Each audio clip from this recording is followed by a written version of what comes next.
Hello बच्चों, CGBSE classes में आपका स्वागत है।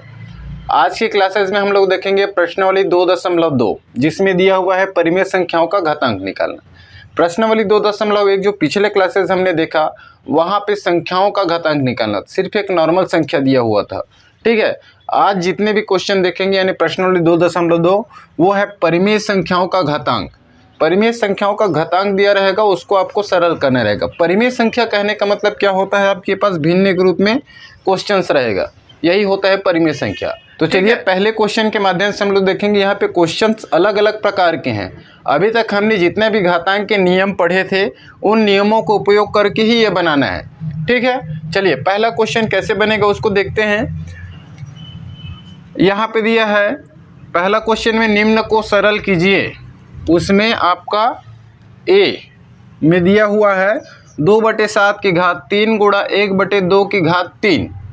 अब यहाँ पे आपको चूँकि समझ में आ जा रहा होगा ये देख करके, यदि आपने पिछला क्लास ध्यान से पढ़ा होगा, एक नियम होता है। सबसे पहले ऐसा क्वेश्चन जब आ जाए तो आपको ध्यान देना है कहीं आधार तो सेम तो नहीं है या घात सेम नहीं है। दोनों यदि सेम है तब तो आपके लिए आसान हो जाती है, यानी कि जो घात में है दोनों की घात जो है सेम हो, या तो फिर दोनों संख्याएं जो है आधार जिसको बोलते हैं, ये आधार होता है ये घात होता है, या तो फिर घात सेम है या आधार सेम है, इसके लिए फार्मूला होता है। यदि सेम नहीं रहेगी तो आपको उसको कन्वर्ट करना पड़ेगा। कैसे कन्वर्ट करेंगे उसको आगे देखेंगे। यहाँ पे चलिए हम क्वेश्चन में सबसे पहले ध्यान यही देते हैं कि कहीं इसका घात समान है या आधार समान है। आधार पे जब हम जाते हैं 2/7 है, एक में 1/2 है, यानी आधार वाला जो नियम था हमने एक देखा था क्या होता है। यदि आधार सेम होता है, मान लीजिए मेरे पास a की घात m है गुणा a की घात n है, तो ये क्या हो जाता है, आधार को हम लिख देते हैं और ऊपर वाला जो है जुड़ जाता है। तो आधार सेम रहेगा तो ये वाला लगाना है, एक घात सेम रहता है तब के केस में हमने देखा था कल के नियम में। जिन्होंने पिछला वीडियो नहीं देखा, पिछला क्लास, वो एक बार ज़रूर देख लीजिएगा। घात सेम होता है तब के केस में क्या होता है, मान लीजिए हमारे पास आधार सेम नहीं है, अलग अलग है, a और b के जगह में कोई अलग अलग संख्या, जैसे 2/7 है a के जगह में, 1/2 b के जगह में, और इन दोनों का घात जो है सेम है, तब के केस में क्या होता है, हम इसको a × b के फॉर्म में लिखते हैं और दोनों का घात जो है सेम हो जाता है, 3 हो जाता है। हमारे पास इसी फॉर्मेट में ये जमा हुआ है। ठीक है, इन दोनों का ही उपयोग यहाँ पे होना है। चूँकि a की घात 3 गुणा b की घात 3 यानी अलग अलग संख्याएं का यदि घात समान हो तब की केस में क्या हो जाता है, हम आधार को गुणा के रूप में लिखते हैं और पूरे का घात जो है जो दिया है समान उसी कर देते हैं। चलिए इसी पैटर्न में बनेगा, यहाँ पे लिख लेना हल करके घातांक के नियम के अकॉर्डिंग, है नहीं। क्या होता है 2/7 गुणा, इस फॉर्म में दिया हुआ है तो हमको इस फॉर्म में लिखना है, गुणा b क्या है 1/2, इसको पूरा ब्रैकेट के बाहर कर देंगे जो घात समान है उसको, इस तरीके का।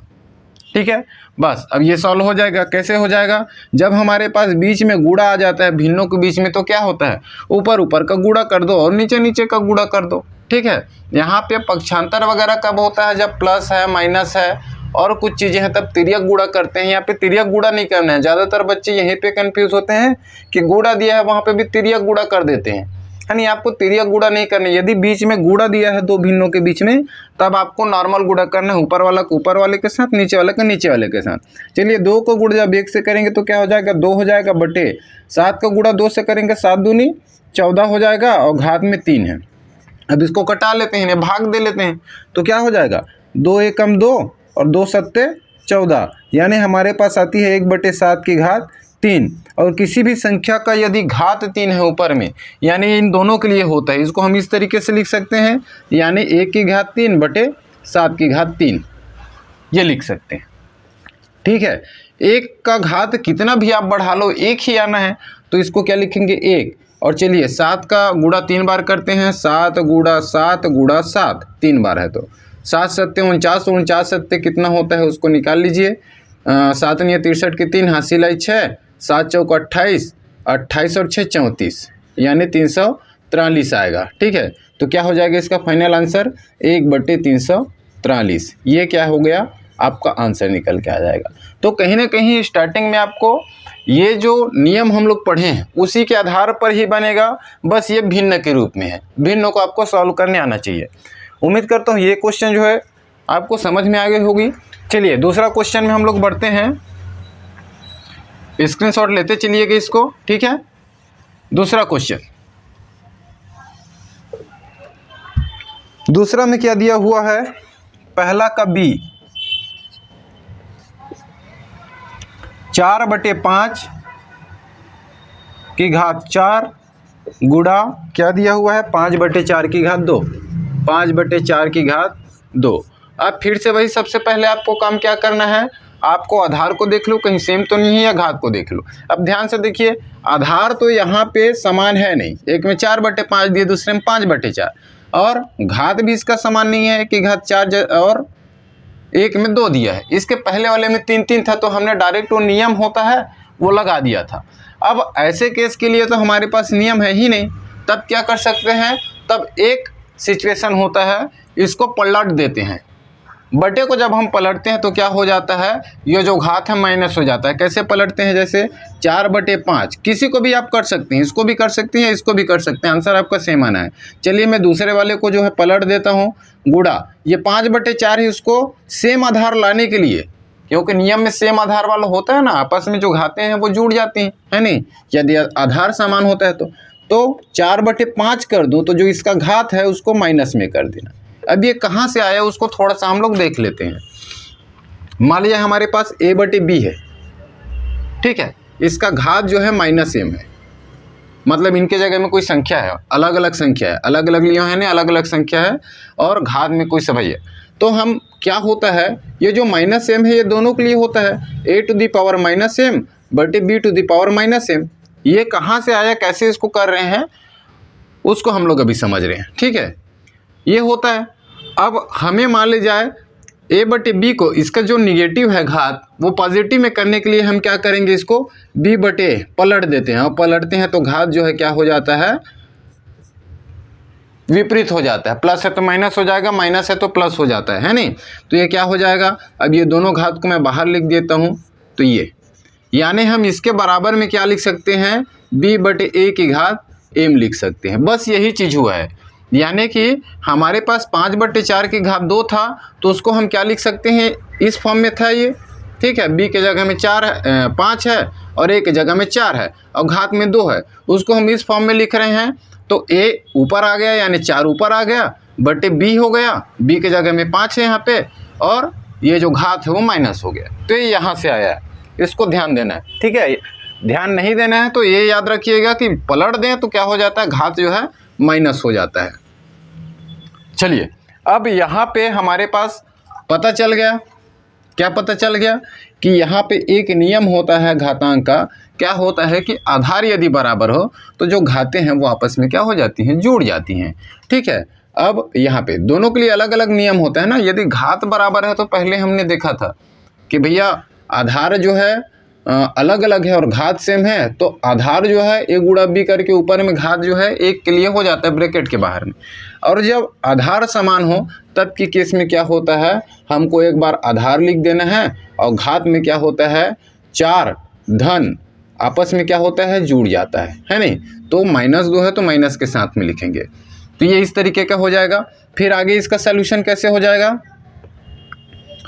4 में से 4/5 है ना, 4/5, अब 4 प्लस माइनस क्या होता है, माइनस होता है, 4 - 2 हो जाएगा, यानी 4/5 की घात ओवरऑल क्या हो गई, 2 हो गई। और ये जो घात हुआ इन दोनों के लिए 4/5 की घात 2, इस तरीके का हो जाएगा, ठीक है। तो 4 का 2 बार गुणा करने कितना हो जाएगा, 16, और 5 का घात 2 है नहीं, तो 5 गुणा 5 करेंगे तो क्या हो जाएगा, ये 5 × 5 = 25, तो 16/25 आपका क्या हो जाएगा जी, आंसर हो जाएगा, ठीक है। आप किसी को भी पलट सकते हैं, इसको यहीं पर रहने देना है तो इसको कर देंगे 5/4 - 4 हो जाएगा घात, तो भी आपका आंसर सेम ही आएगा। तो इसका आंसर आ जाएगा 16/25। तो ये दूसरा था, ठीक है। यानी कुल मिला करके आपका जो घातांक के नियम है उसी आधार पे इसको आपको लाना है, यदि नहीं आया है, आधार और घात जो है अलग अलग है दोनों में, तो आपको किसी एक को, हम घात को तो बराबर नहीं ला सकते, तो सबसे पहले आपका काम यही है कि आप जो है फार्मूले में बैठाने के लिए, नियम में बैठाने के लिए जो आधार है उसमें से किसी एक को बराबर लाने की कोशिश कीजिए। बराबर कैसे लाते हैं, पलटेंगे तो जस्ट जो है आधार बराबर हो जाएगी और जो घात दिया है वो चिन्ह में परिवर्तन हो जाएगा, माइनस है तो प्लस और प्लस है तो माइनस। ठीक है, तो ये आपका आंसर था। चलिए थर्ड क्वेश्चन क्या दिया हुआ है। पहला का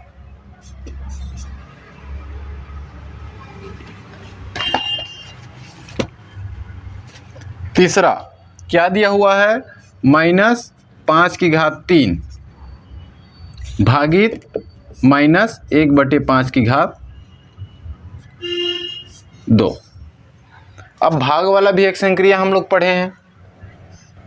ठीक है, जब भी कोई भाग के रूप में देता है और सरल करने के लिए बोला है, यानी आपको बटे के रूप में ले आना है, तो चलिए मैं ले आता हूँ। -5 क्या हो गया, ये 3, इसको रहने दीजिए, मैं बटे के रूप में लिख रहा हूँ -1/5/2, ये बटे के रूप में हमने लिख लिया। ठीक है, अब यहाँ पे आप इसको तोड़ सकते हैं। कैसे तोड़ सकते हैं, जैसे पहले हम लोग देखते थे नॉर्मल संख्या का, कैसे -1 को मैं बाहर निकाल देता हूँ कि घात 3 गुणा 5/3, ये घात जो है दोनों के लिए रहती है, और मैंने क्या किया, 5 में से -1 अलग कर दिया, कोई अंतर नहीं आएगा, इसको करने पे यही चीज़ आ जाएगा। ठीक है,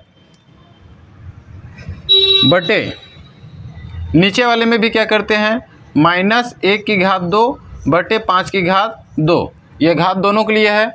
अब यहाँ पे ध्यान से समझिएगा, -1/3 यानी -1 ही होगा। किसी भी एक में यदि हम विषम संख्या है घात में, तो उसका वैल्यू -1 होगा, कितना भी रहे विषम संख्या है, विषम संख्या तो -1 होगा, इंटू 5/3, 5/3 है तो 5 गुणा 5 कर दीजिए। ठीक है, बटे क्या बच रहा है, अच्छा -1 की स्क्वायर क्या हो जाएगा, सम संख्या है -1 की घात में, इसलिए 1 हो जाएगा, प्लस में हो जाएगा, बटे 5 स्क्वायर यानी 5 गुणा 5 लिख सकते हैं, यानी 25। ठीक है, अब हम इसको क्या कर सकते हैं, पलट सकते हैं। चलिए हम एक स्टेप और बढ़ाते हैं, -1 गुणा 5 पंचे 25, 25 पंचे 125 हो जाएगा, बटे ये क्या है, 1/25 हो जाएगा। अब देखो इसको कैसे सॉल्व करते हैं। अब यदि बटे के बटे में है, नीचे में है, तब इस वाली संख्या को कैसे लाना है। देखिए इसके बटे में कुछ नहीं है, तो कैसे करना है, -1 गुणा 25 बटे 1, इसको इस तरीके से लिख सकते हैं।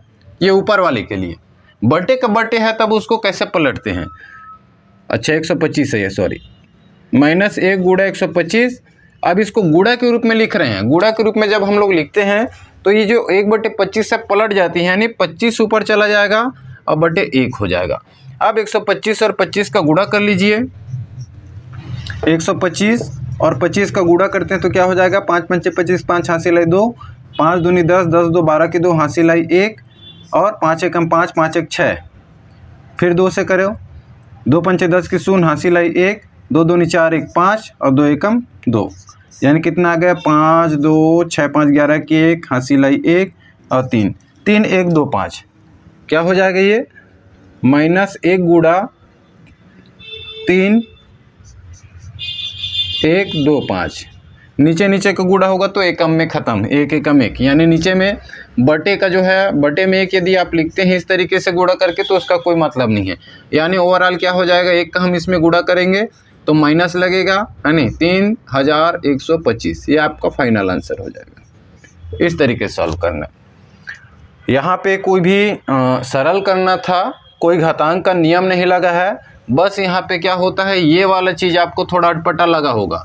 जब भी हम क्या करते हैं, बटे के बटे उसको गुणांक के रूप में लिखते हैं तो ये क्या हो जाता है, ऊपर जाके पलट जाती है, यानी 25/1 हो जाता है गुणा के रूप में, यही था और कुछ नहीं था इसमें। ठीक है, तो -3125 इसका आंसर आ जाएगा। ठीक है, चलिए अगला क्वेश्चन में हम लोग बढ़ते हैं।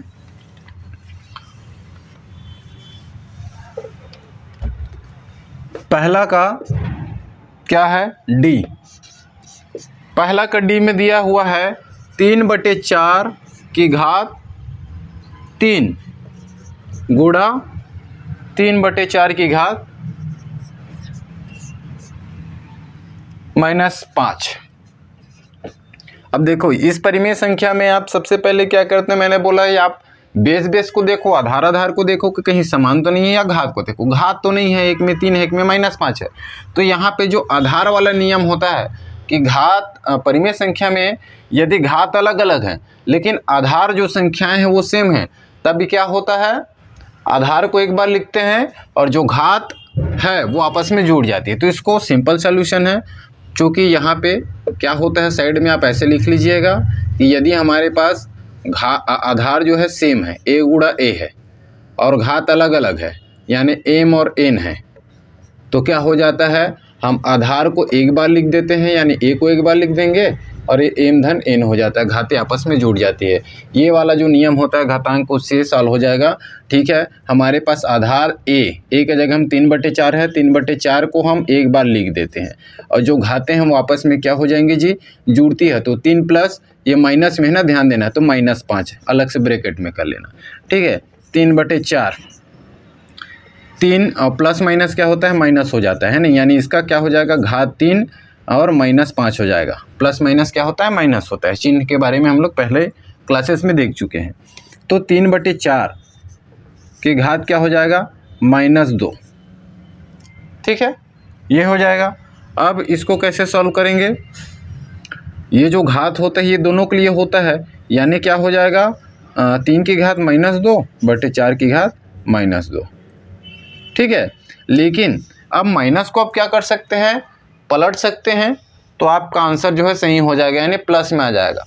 ठीक है, कैसे, अभी कुछ देर पहले हमने देखा था कि भैया यदि माइनस है या प्लस है, जब हम उसको विपरीत कर दें, माइनस हटाने के लिए हम क्या कर देंगे, इसको 4/3 कर दिए, 3/4 को 4/3 कर देंगे, तो जो घात होती है वो आपस में क्या हो जाती है, जो चिन्ह होती है वो बदल जाती है, यानी माइनस का प्लस, प्लस का माइनस। तो यहाँ दोनों में माइनस था तो मैंने प्लस प्लस कर दिया। अब देखिए 4 गुणा 4 हो गया, 4 की घात 2, और 3 गुणा 3 नीचे में हो गया जी, 3 की घात 2 बराबर है नहीं, तो 4 चौक 16 और 3 तिया 9, यानी 16/9 आपका फाइनल आंसर हो जाएगा। ठीक है, ये आपका आंसर हो गया। तो इस तरीके से इसको सरल करना था, स्टेप बाय स्टेप आप देख लीजिएगा, स्क्रीनशॉट ले सकते हैं। चलिए नेक्स्ट क्वेश्चन में बढ़ते हैं। प्रश्न नंबर दूसरा, प्रश्न नंबर दूसरा क्या कहता है कि घात के रूप में व्यक्त कीजिए। हमारे पास क्वेश्चन दिया हुआ है -25/49, दूसरा का पहला है, और फिर है दूसरा का बी में है 27/125। ठीक है, सी में है 729/64। हमको घात के रूप में लाना है, घात के रूप में क्या करना है, व्यक्त करना है। ये घात के रूप में नहीं है, नॉर्मल है। अब यदि आपको यहाँ पे पहला जो अध्याय हम लोग पढ़े जिसमें वर्ग, घन और घनमूल, वर्गमूल पढ़े हैं, तो वहाँ से आपको समझ में आ जाएगी वर्ग संख्या क्या होती है। तो सबसे पहले इस टाइप के क्वेश्चन में देखो, ढूंढने का प्रयास करो कि ये किसका वर्ग है। जैसे ये 25 है, 25 किसका वर्ग होता है, या तो फिर घन होता है। ठीक है, जैसे 5 पंचे 25 में इसको क्या लिख सकता हूँ, 5 का वर्ग बटे 7 7 49 होता है। मैं इसको इस तरीके से लिख सकता हूँ, 5 गुणा 5 बटे 7 गुणा 7। ठीक है, माइनस रहेगा यहाँ पे। ठीक है, अब आगे हम इसको जब सॉल्व करेंगे तो क्या है, 5 के 2, चूँकि हमको पूरा सॉल्यूशन नहीं लिखना है, सॉल्यूशन तो यही है आंसर, हमको घात के रूप में इसको लिखना है जस्ट। ठीक है, तो -5 की घात 2, 5 का गुणा 5 बार करने पे क्या हो जाएगा, 5 पंचे 25 होता है नहीं, 5 की घात 2 लिख सकते हैं और 7 की घात 2 लिख सकते हैं। ओवरऑल जब हम इसको लिखें तो घात यदि सेम है नहीं, तो यानी इन दोनों में ही उसको ब्रैकेट के बाहर ले सकते हैं, यानी -5/7 की घात 2, ये आपका घात के रूप में फाइनल आंसर हो जाएगा। ठीक है, इसी तरीके से इसका देख लीजिए, क्या 27 किसी का वर्ग होता है, नहीं होता है, वर्ग में तो आएगा नहीं, है नहीं। तो घन भी देखना है आपको, हमको घात निकालना है। यहाँ पे वर्ग किसका है, 27 या घन, वर्ग तो नहीं है लेकिन घन होता है। किसका होता है, 3 गुणा 3 गुणा 3 यदि कर दे, 3 3 9 9 या 27, ये होता है नहीं। यानी जब हम इसको क्या लिख दें, 3 गुणा 3 गुणा 3 लिख सकते हैं, तो यही चीज़ आ जाएगा। उसी प्रकार से 125 को कैसे घन के रूप में तोड़ सकते हैं, तो 5 गुणा 5 गुणा 5 कर दें, 5 पंचे 25, 25 पंचे 125, ठीक है। इस तरीके से हम इसको तोड़ सकते हैं। तो 3 की घात 3 लिख सकते हैं, 3 बार में आ रहा है तो, और 5 की घात यहाँ पे 3 लिख सकते हैं। अब ओवरऑल जो घात है उसको बाहर कर देंगे ब्रैकेट का जी, यानी होता है ना कि ये जो घात है इन दोनों क्लियर रहता है तो हम बाहर में लिख सकते हैं, ठीक है। तो 3/5 की घात ओवरऑल 3 आएगी, यही आपका इसका आंसर हो जाएगा दूसरा का। तीसरा को देखिए क्या होता है, 64 या 729। एक तो होता है 8 अट्ठे 64, यदि हम लोग इसकी बात करें तो 8 का वर्ग आप लिख सकते हैं। 729 को पहले देख लो किसका क्या होता है, घन होता है कि वर्ग होता है। या तो फिर ऐसे में आपको दिमाग ना लगे तो आप अभाज्य गुणनखंड विधि हम लोग पढ़े हैं, वहाँ पे आपको पता चल जाएगा कि वर्ग है किसका, किस संख्या का या घन है। तो 729 का ऐसे दिमाग ना लगे, हमको देख के पता चल रहा है, लेकिन आप लोग का दिमाग ना लगे तो कैसे करना, अभाज्य गुणनखंड विधि से साइड में देख लेना, क्योंकि हमको वर्ग और घन निकालना आता है इसके पहले वाले चैप्टर में। इसीलिए जितने भी चैप्टर होते हैं प्रश्नावली होते हैं वो आपस में लिंक्ड होते हैं, आपको पढ़ाया उसी तरीके से जाता है, आपका सिलेबस उसी तरीके से बना हुआ है। पहले आपको वर्ग और घन पढ़ाया गया है, अब उसकी ज़रूरत पड़ रही है। अभाज्य गुणनखंड विधि से देखते हैं, निकाल लो क्या होता है, 3 दूनी 6, ये रफ में करना है साइड में, ठीक है। 3 दूनी 6 और 1 3 चौक 12, 3 3 9, फिर 3 से करेंगे तो क्या हो जाएगा, 3 अट्ठे 24 और 3 एकम, फिर 3 से करेंगे 3 दूनी और 3 सत्ते 21, यहाँ पे 2 बचेगा तो ठीक है। फिर 3 से करेंगे 3 या 27, फिर 3 से करेंगे 3 तिया 9 और 3 एकम 3। देखो कितने बार आया अभाज्य गुणनखंड, 3 3 3 3, यानी 6 बार गुणा है। तो क्या हो जाएगा, इसको हम ऐसे लिख सकते हैं 3 गुणा 3 गुणा 3 गुणा 3 गुणा 3 और गुणा 3, 3 3 6, इसको लिख सकते हैं। उसी तरीके से आप 64 का निकाल के देख लीजिए, है नहीं। आप डायरेक्ट 8 का घात 2 भी लिख सकते हैं, या फिर 8 को और तोड़ सकते हैं, क्योंकि 2 दूनी 4, 4 दूनी 8 होता है। 64 के भी इसी तरीके से निकाल सकते हैं। जिसका समझ में ना आए घन और वर्ग क्या होता है, डायरेक्ट आपको अभाज्य गुणनखंड विधि से सॉल्व करना है। 2 तिया 6, 2 दूनी 4, फिर 2 से करेंगे तो क्या हो जाएगा, 16 बार में जाएगा, 16 दूनी 32, फिर 2 से करेंगे तो 2 अट्ठे 16, फिर 2 से करेंगे 2 चौक 8, फिर 2 से करेंगे 2 दूनी और फिर 2 से करेंगे 2 एकम, यानी ये भी 6 बार आया, ठीक है। इसको क्या लिख सकते हैं, 2 गुणा 2 गुणा 2 गुणा 2 गुणा 2 और गुणा 2 करेंगे तब क्या हो जाएगा, 64 आ जाएगा। 2 दूनी 4, 4 दूनी 8, 8 दूनी 16, 16 दूनी 32 और 32 दूनी 64। अर्थात इसको हम क्या लिख सकते हैं, 3 की घात 6 बटे 2 की घात 6, ये लिख सकते हैं। अब 6 को हम बाहर कर देते हैं, यानी 3/2 ओवरऑल इसका घात 6 कर देना, ये आपका क्या हो जाएगा, आंसर है। तो इस तरीके से आपको घात के रूप में लिखना था इसको, ठीक है। जो समझ में नहीं आएगा, थोड़ा लंबा चौड़ा लगेगा, दिमाग नहीं दौड़ेगा कि वर्ग किसका है, घन किसका है, सिंपल तरीका अभाज्य गुणनखंड विधि से आप निकाल लो, उसका जो आ रहा है उसको फिर घात के रूप में लिख दो। जितने बार उसका गुणांक निकल रहा है अभाज्य गुणनखंड, उसको आप घात के रूप में लिख दीजिए। ये सबसे बेस्ट तरीका है, यदि समझ में ना आए तब कि ये किसका वर्ग है और घन है, कन्फ्यूज़न हो देखने में तो, ठीक है। तो इसका आंसर था। अगला जो क्वेश्चन है तीसरा और चौथा सरल करने वाला, अगले वीडियो में देखेंगे, अगले क्लासेस में देखेंगे, क्योंकि एक ही वीडियो में बहुत समय लग जाता है नहीं। पिछला जो क्लासेस था लगभग 1 घंटे के पार चला गया था, है नहीं, तो उतना भी बोरिंग लगने लग जाते, तो इसका एक पार्ट और देखेंगे।